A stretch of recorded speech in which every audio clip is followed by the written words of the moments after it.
สุงค่าเมื่อได้ก็มาโหรบข่าววันแรงแสงเมืองสู่แทงกำหนึ่งค่ะเนาะเมื่อได้เดี๋ยวมารีวิวสวนผักเมื่อพ้องข่าวอยู่ที่อันยันไก่เว้งเนี่ยเนาะข่าวเฮ็ดให้พวกกินเนี่ยที่มาลำเนี่ยสินะครับเมื่อในข่าวมีนะครับเนาะมีอันนั้นมีจออันในอันเดียวกันเนาะมีจอก็มีผ้ามีเสียมมีหังค่ะมีจอเนี่ยก็เดี๋ยวจอในคุดเฮ็ดเป็นสวนผักกานั่นเนาะไปด้วยคณะสวนผักข้าวได้เป็นเฮือนนะสามารถเข้ามาแล้วนะอย่าไปลืมกดไลค์กดแชร์กดติดตามมันบังกันเนาะข่าวเดดังอันนะคือบ่ได้เป็นเฮียงใจกันกับมื้อนั้นได้สั่งนะคือบ่ได้เลยเป็นนะคือบ่ได้เลยหันอันใหม่ๆนั่นขนาดเนาะอ๋อค่ะในซั่นเป็นสวนผักกัดแนวสวนผักกัดนี่ก็ข่าวเอาจออันนั้นมากแล้วเสียก็เฮ็ดเฮ็ดเป็นมากเลยค่ะนะสวนผักกัดค่ะสวนผักกัดอยู่ที่หิมพังหิมแหลนสวนค่ะเนาะสวนผักกัดอยู่ที่หิมแหลนสวนค่ะแคมอยู่ค่ะนะอะไรกินหลายดาวค่ะเนี่ยผักกัดแกงผักกัดจอ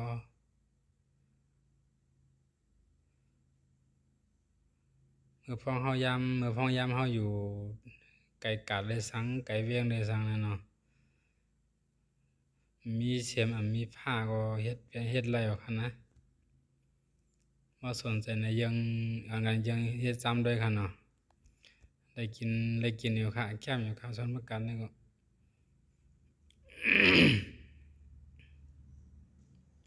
อันนี้ซ้ำเป็นผักปักอันมีหิมผักกัดค่ะเนาะหิมผังน้ำไก่มาท่วมนะมันบ่แคมค่ะนั่นนะ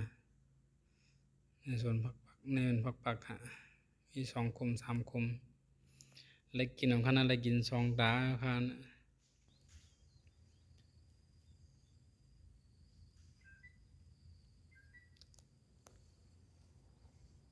เปลี่ยนฮือเกาหลีเนาะดอนดาเดเลยหันรีวิวอันหางดีหางงามนั่นในข่าวได้เข้าใจไทยมาในคณะอันกันติดตามไหมคะเนาะ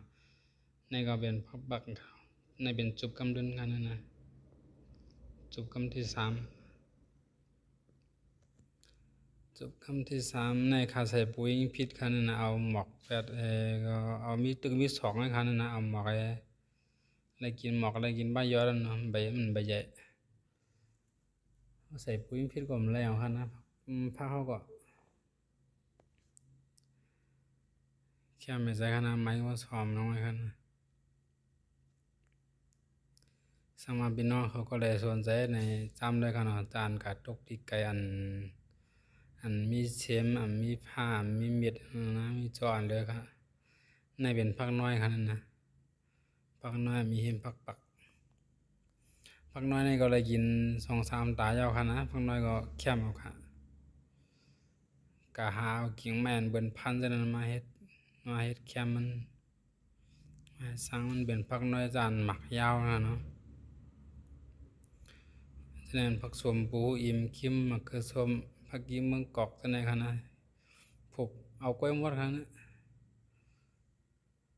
ข้างในทั้งในมันเป็นผักเตาค่ะนั่นนะผักเตาในเป็นจุบกำที่1ค่ะเนาะนี่เราเลยกินหมากนี่ไปแจ้วค่ะอันนี้จะเป็นผักปักจุบกำที่3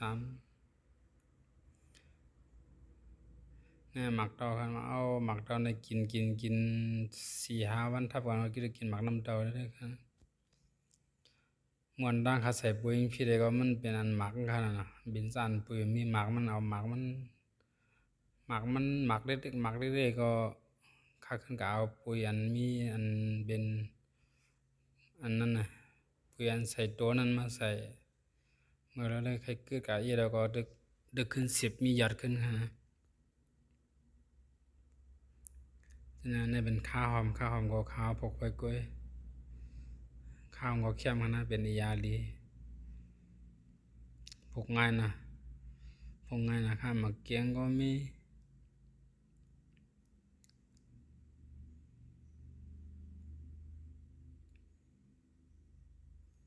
ป้อมคันเนี่ยมันอึบค่ะนะว่าคันเนี่ยอึบเลยก็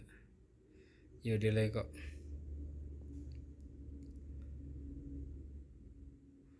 ป้อมคันเนี่ยอะไรกินกุ้มเมียวคันเนาะ น่าเป็นผักกำจ้อนในหิมสาบน้ำอันนั้นเนาะขาวนี่ก็ขามาผูกมาวางไว้ขนาดนั้นเนาะผักกำจ้อนโคผักกำจ้อนโคเลยกินหลายตาหนาวฮะหวานนะผักกำจ้อนโคก็เป็นยาดีเป็นผักหวานเมียวหนึ่งคันเนาะค้ำมากนะครับผักกำจ้อนโคเนี่ยหวานแค้มนะครับนะโคโลหมูสับเลยสมักเฟสเลยอ้าวแค้ม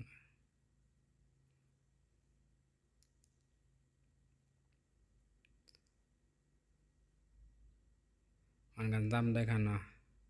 ที่จานอยู่ไกลเวียงนี่จะเป็นหมักสังพ่อกันหมักสังพ่อแนวขาวผูกไว้มาผูกไว้กันนี่เป็นต้นทุเรียนกันเนาะทุเรียนเอาขามาผูกไว้เหมือนกันกันนะทุเรียน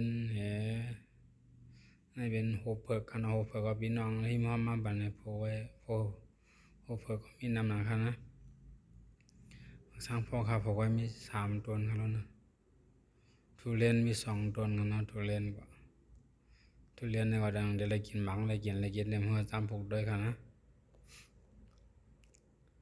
นี่ก็มาสร้างพ่อทางต้นครับ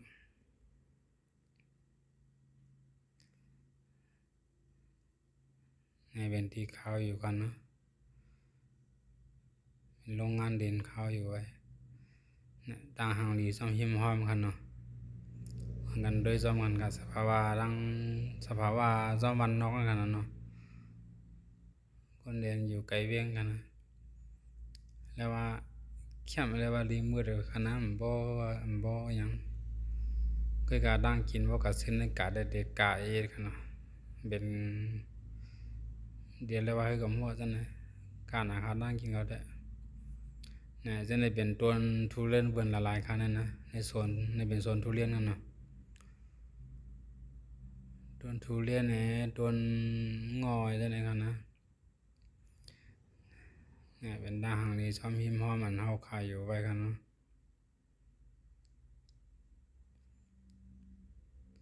นะคะใบ2ครั้งยินชมกูก็ดีเข้ามาดูดีเข้ามาด้วยกัน